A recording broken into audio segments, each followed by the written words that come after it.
Halo semua, selamat datang kembali di Otoningrat. Kali ini kita akan membahas mengenai software dari ECU, Electronic Control Unit. Jadi mungkin teman-teman sudah sering mendengar istilah programming, coding, individual setting, adaptasi atau learning, kemudian tuning dan mapping. Semua itu terkait dengan software dari ECU. Nah, untuk detail penjelasannya seperti apa, mari kita lihat. Oh ya, teman-teman, sebelum melanjutkan diskusi kita mengenai software ECU, jangan lupa teman-teman untuk klik tombol subscribe dan juga jangan lupa nyalakan loncengnya agar teman-teman bisa mendapatkan update info terbaru dari Otoningrat.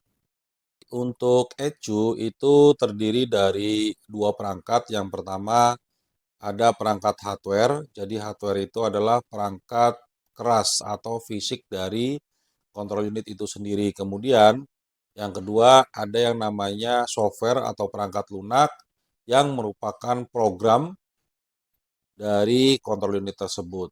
Fungsi ECU itu sebagai pusat kontrol sistem elektronik dan juga sebagai gerbang komunikasi dengan kontrol unit lain melalui bus system.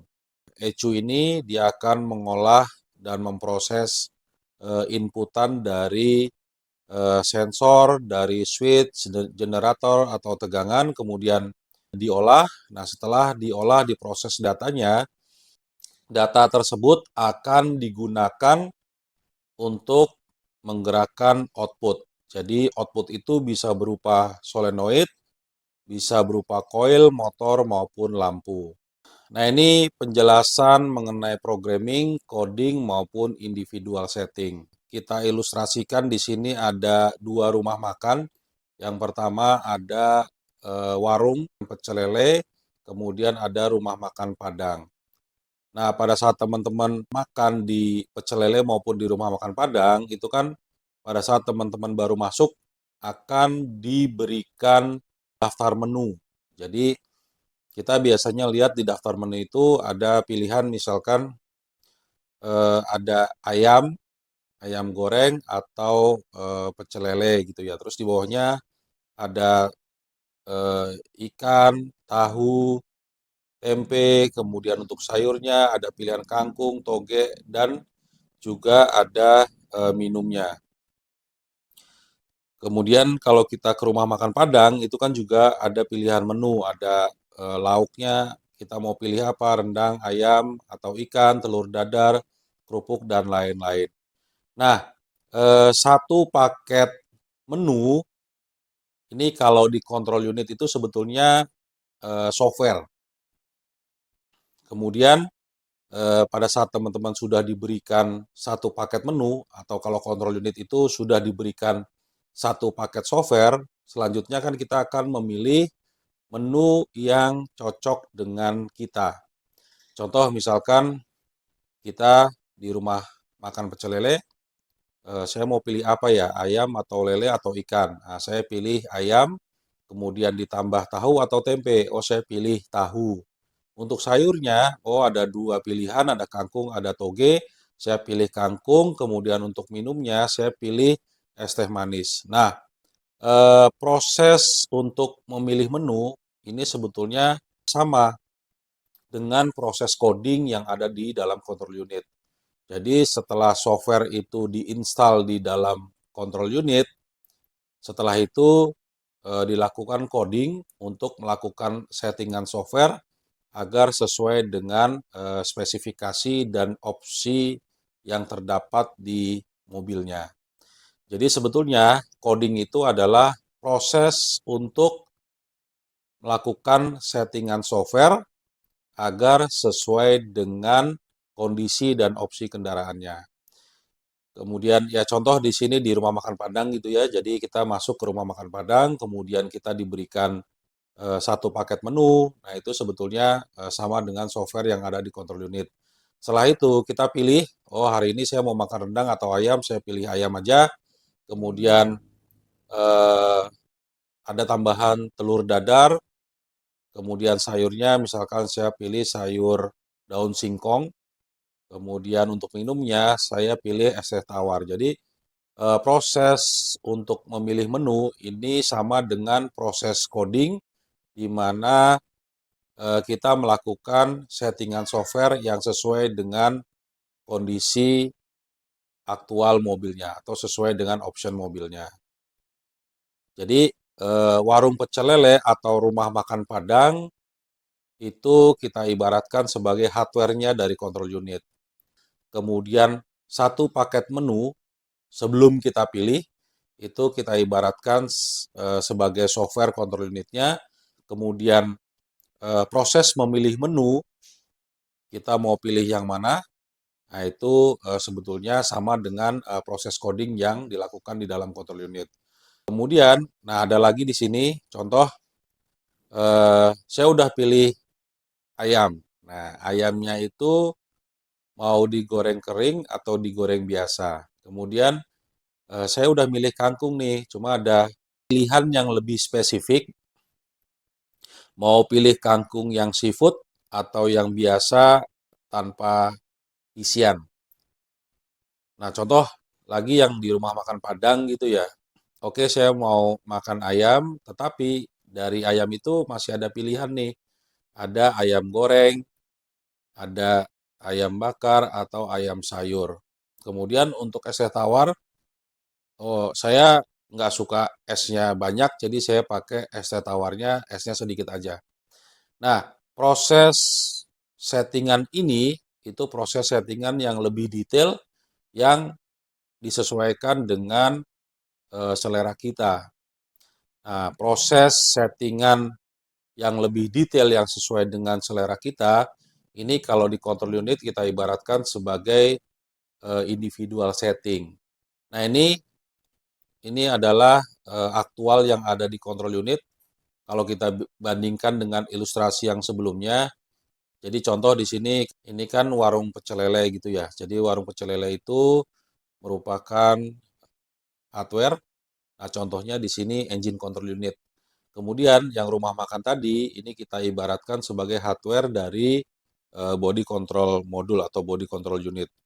Pada saat kita install software di engine control unit, pasti setelah itu si scanner dia akan otomatis melakukan settingan software yang disesuaikan dengan aktual atau option yang terdapat di mobilnya. Contoh, teman-teman install software ECU di engine control unit, nah itu akan dilanjutkan dengan proses coding. Nah, proses coding yang dilakukan, misalkan di sini ada pilihan apakah mesinnya itu merupakan mesin bensin atau diesel. Oh, ternyata mesin yang terpasang di mobilnya merupakan mesin bensin, maka si software akan memilih mesin bensin. Nah, ini proses coding. Kemudian, apakah mesin bensinnya itu menggunakan standar emisi Euro 3 atau 4? Oh, ternyata sudah menggunakan Euro 4. Apakah mesinnya menggunakan turbo atau non-turbo? Oh, ternyata menggunakan turbo. Apakah sudah menggunakan katalitik atau belum? Oh, ternyata mobilnya sudah menggunakan katalitik. Nah, proses untuk melakukan settingan software ini yang disebut sebagai coding. Kemudian yang sebelah kanan ini contoh dari body control unit atau body control modul yang tadi kita ilustrasikan seperti rumah makan Padang. Jadi pada saat teman-teman melakukan instalasi software ke body control unit, itu teman-teman memasukkan satu paket menu. Selanjutnya, setelah proses instalasi softwarenya itu selesai, akan dilanjutkan dengan proses coding. Nah, contoh di sini, apakah kendaraan dilengkapi dengan convert access atau tidak? Jika kendaraan dilengkapi dengan convert access, maka kita pilih atau lakukan settingan software untuk kendaraan yang menggunakan convert access. Kemudian yang berikutnya, apakah kendaraan menggunakan sunroof atau panoramic roof? Jika kendaraan menggunakan panoramic roof, maka kita lakukan settingan software panoramic roof. Nah, kita lihat untuk settingan convert access itu ternyata masih ada settingan yang bisa dilakukan yang lebih spesifik agar benar-benar sesuai dengan user. Nah, contoh di sini untuk convert access ternyata masih ada beberapa settingan. Contoh easy entry. Yang berikutnya ini ada convenience start. Jadi pada saat kita masuk ke mobil itu otomatis kita bisa langsung melakukan start engine. Jika memang user nyaman dengan settingan ini, user dapat melakukan settingan software untuk mengaktifkan convenience start. Kemudian ada menu lain, auto lock. Jadi auto lock ini pada saat mobil jalan di kecepatan tertentu itu nanti central locknya akan kunci sendiri.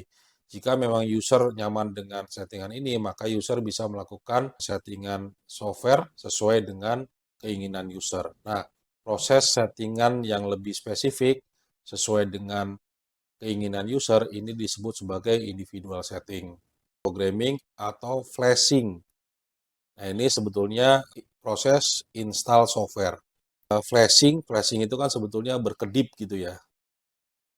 Nah, ini terus terang sampai dengan saat ini tidak ada informasi yang clear kenapa kok proses programming atau instalasi software itu dinamakan dengan flashing. Nah, kalau dari pengalaman saya dulu pada saat masih sekolah di bidang elektronik, pada saat saya melakukan instalasi software, kan itu dulu software dari laptop yang kita sudah selesai buat itu ditransfer ke microcontrol. Nah, itu menggunakan interface. Jadi ada alat tambahan untuk mentransfer software dari laptop ke microcontrol. Nah, pada saat proses transfer software itu berjalan, itu kita lihat di interface-nya itu, di alatnya itu ada lampu LED yang dia selalu berkedip. Nah, setelah kedipannya itu berhenti, nah itu menunjukkan proses instalasi softwarenya sudah selesai. Mungkin ya, mungkin penamaan dari install software dengan flashing mungkin dari situ. Tapi kalau misalkan teman-teman ada yang tahu kenapa kok namanya flashing, ada literatur yang lebih clear, mungkin teman-teman bisa menginformasikan kita di kolom komentar di bawah video ini. Kemudian untuk coding, jadi coding itu sebetulnya proses setting software yang disesuaikan dengan option atau kelengkapan kendaraan. Kemudian untuk individual setting, ini setting software yang biasanya dilakukan sama user agar sesuai dengan keinginan user. Jadi settingan ini settingan yang lebih spesifik, lebih detail agar sesuai dengan keinginan user. Oke, yang berikutnya ini ada adaptasi atau learning. Untuk adaptasi atau learning ini proses penyesuaian software terhadap input atau sensor dan output. Contoh proses adaptasi throttle valve. Pada saat teman-teman melakukan adaptasi atau learning, nah itu kita melalui scanner meminta control unit untuk mempelajari posisi throttle. Jadi engine control unit akan mengaktifkan throttle ke posisi minimum, kemudian ke posisi maksimum. Si engine control unit akan menandai, oh ini adalah posisi minimum atau posisi menutup full dari throttle. Jadi fungsinya pada saat kita injak pedal gas, si engine control unit dia bisa menggerakkan throttle sesuai dengan injakan pedal gas. Jadi kalau misalkan control unit tidak melakukan proses adaptasi atau learning, si control unit tidak tahu tuh posisi menutup fullnya ataupun membuka fullnya di posisi mana, sehingga control unit pada saat menerima inputan dari pedal gas, dia tidak tahu dia harus menggerakkan ke arah mana dan seberapa banyak. Nah, ini yang disebut sebagai adaptasi atau learning. Jadi proses control unit untuk mempelajari keseluruhan sistem agar control unit bisa bekerja sesuai dengan standar yang sudah ditetapkan oleh sistem atau pabrikan. Yang berikutnya ini ada tuning dan remapping. Jadi tuning proses yang dilakukan untuk melakukan settingan atau penyetelan di parameter ECU. Kemudian remapping itu pemetaan ulang sebagian atau keseluruhan software dari ECU. Nah, contoh di sini kita ambil untuk settingan timing gitu ya. Jadi kalau kita lihat di tabel ini, itu kan untuk engine speed contoh di posisi 800, nah itu nanti timingnya akan disetting di berapa derajat. Nah, proses untuk merubah parameter timing ini yang disebut sebagai tuning. Pada saat teman-teman merubah parameter timing atau tuning, itu pasti nanti hasilnya atau mappingnya akan berubah. Contoh yang paling gampang, kalau teman-teman buka Google Map, itu kan ada koordinatnya gitu ya. Kemudian ada lokasi aktualnya ada di map. Jadi pada saat teman-teman merubah koordinatnya, itu otomatis lokasinya akan berubah. Nah, proses untuk merubah koordinat ini yang disebut sebagai tuning. Nah, proses perubahan koordinat atau tuning ini tentunya akan merubah posisi atau lokasi dari lokasi yang ada di map ini, yang ada di peta. Nah, ini sama. Jadi kalau misalkan teman-teman melakukan tuning, melakukan perubahan di parameter ECU, itu pasti nanti akan merubah mapping. Nah, ini yang disebut dengan tuning dan mapping. Oke ya teman-teman, jadi kesimpulannya seperti itu untuk tuning. Jadi sebetulnya tuning itu proses yang dilakukan di bagian parameter ECU supaya mappingnya berubah. Nah, contoh seperti yang tadi saya jelaskan, kalau teman-teman merubah koordinat dari Google Map, tentu akan merubah lokasi yang ada di mapnya. Jadi proses merubah koordinat di Google Map itu sama dengan tuning. Nah, dari tuning ini bisa merubah mapping. Nah, kalau software-software sekarang itu setahu saya sudah lebih enak dipakainya ya untuk software-software mapping. Jadi kan kalau zaman dulu untuk merubah mapping, contoh di sini timing, kita kan mesti merubah parameternya satu-satu di setiap RPM dan beban mesin kita. Kalau untuk software tuning, software mapping yang sekarang-sekarang itu lebih enak. Jadi kita tinggal klik aja di si diagramnya ini, kita tinggal geser saja mau di posisi yang mana. Nah, pada saat kita menggeser mappingnya ini ke posisi tertentu, otomatis parameter yang ada di settingan ini akan berubah. Jadi kita nggak perlu merubah satu persatu parameter ECU untuk merubah mapping, tapi kita tinggal klik aja, geser, kita mau taruh di mana posisi mappingnya sesuai dengan RPM dan beban kendaraan. Pada saat kita selesai menggeser mappingnya ini, itu otomatis parameter ECU-nya akan berubah. Oke teman-teman, mungkin itu dulu sharing dari saya mengenai software dari ECU. Jangan lupa untuk klik tombol subscribe dan juga Jangan lupa teman-teman untuk menyalakan loncengnya agar teman-teman bisa mendapatkan update info terbaru dunia otomotif di Otoningrat Channel. Terima kasih, salam Otoningrat.